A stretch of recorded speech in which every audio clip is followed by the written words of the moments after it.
Direction le Nord Kivu, 4 armes récupérées, 4 combattants FDLR rudes tués, ainsi que 2 militaires FARDC blessés. Tel est le bilan de l'attaque de la position FARDC de Katwaguri en territoire de Rutshuru par les combattants rwandais de FDLR. Ces combattants de la fraction Foka ont aussi attaqué un convoi des éco-gardes du parc du Virunga faisant 17 victimes. Selon le porte-parole des opérations Sokola 2, ces attaques ne vont pas affecter les opérations en cours contre les groupes rebelles au Nord Kivu.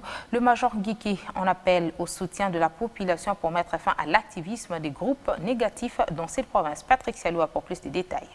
Elle a été repoussée par l'armée loyaliste vendredi après-midi. L'attaque des combattants FDLR est rude sur la position FARDC de Katwiguru en territoire de Rutshuru. Selon le porte-parole des opérations Sokola 2, le major Njike Kaiko Guillaume, des pertes en vies humaines ont été enregistrées dans le camp ennemi avec des armes récupérées. Une de nos positions dans le groupement Binza en territoire de Rutshuru, plus précisément à Katwiguru, a été attaquée par des FDLR rudes.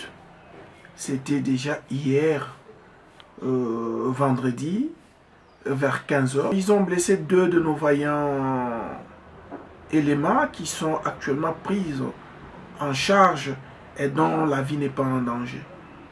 Et nous sommes arrivés à neutraliser 4 de ces FDLR et récupérer 4 armes de type AK-47.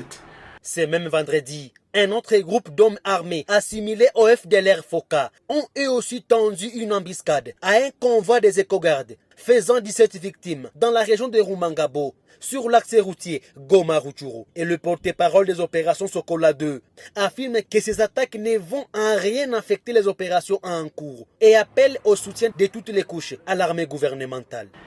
Et pour ça, le message du commandant secteur opérationnel Nord Kivu Sokola 2, le général de brigade Willy Yambakabang, c'est de voir toute la population de notre zone de responsabilité mettre la main à la pâte.